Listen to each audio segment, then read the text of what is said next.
So Clover falls into a group of games that tends to encompass some of my favorite games in general, whether it's a board game, a video game, or any other game. And that's a game that's simple to learn but hard to master.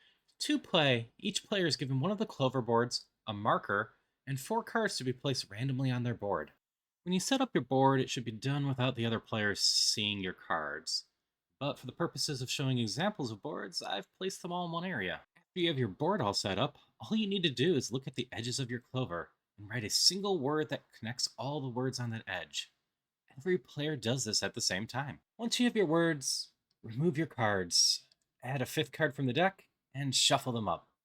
Normally, you keep them hidden in a stack until it's time to play your board, but I wanted to show off the extra card while I was talking. It doesn't matter if anyone sees your cards at this point. It only matters if they saw your cards while they were set up.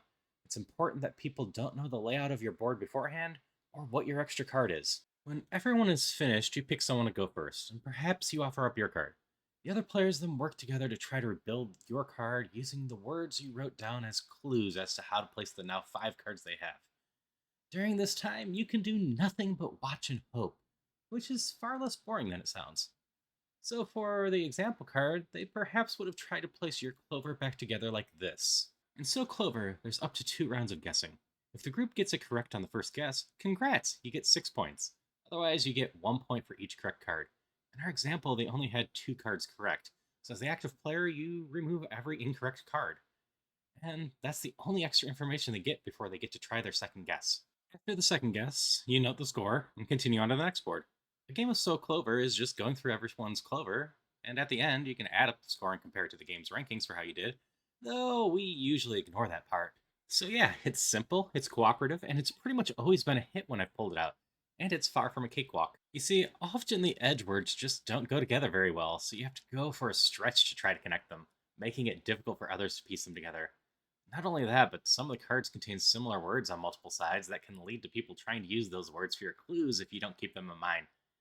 That and that fifth spoiler card might also line up with your clues in unfortunate ways. It's a game I adore because it's so easy to teach, but trying to understand the clues and give the right clues is tricky. And there really isn't that much downtime. It can be prone to quarterbacking, as with most cooperative games, but we haven't had too much issue with that since there isn't really any clear optimal move. Anyone is free to chime in what they think a clue might mean, so the biggest hurdle is for quieter people to get in their chance to speak. If you absolutely hate word games, I doubt this will win you over, but I've tried this game with people who just tolerate them, and even they've enjoyed it because trying to do someone's logic why someone may have used a certain clue can be a lot of fun. It's a great game to play with your friends, or a party game to get to know people you barely know. It just works in general, and it plays with 3 to 6 players.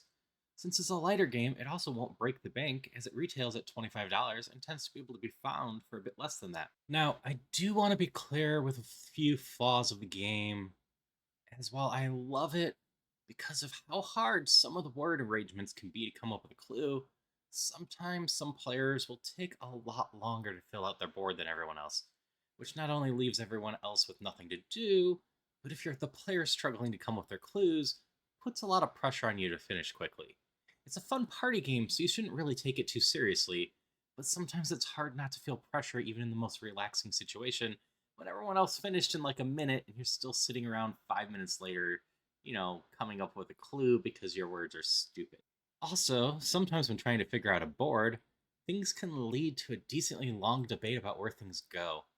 Most of the time, it can be amusing when it's your board, but sometimes it gets boring, especially since you don't want to give away information, so gotta try your best not to laugh or roll your eyes when people are just getting things wrong or not understanding your clue. And there's always the possibility that strong personalities will just take up the debate, and it can be hard to get your own thoughts in during those long arguments about where things go. And just sometimes people don't know when it's time to just give up and put in a guess and get that first locked in information and see, if you have anything right at all and use that information as well and figure out where things could go from there.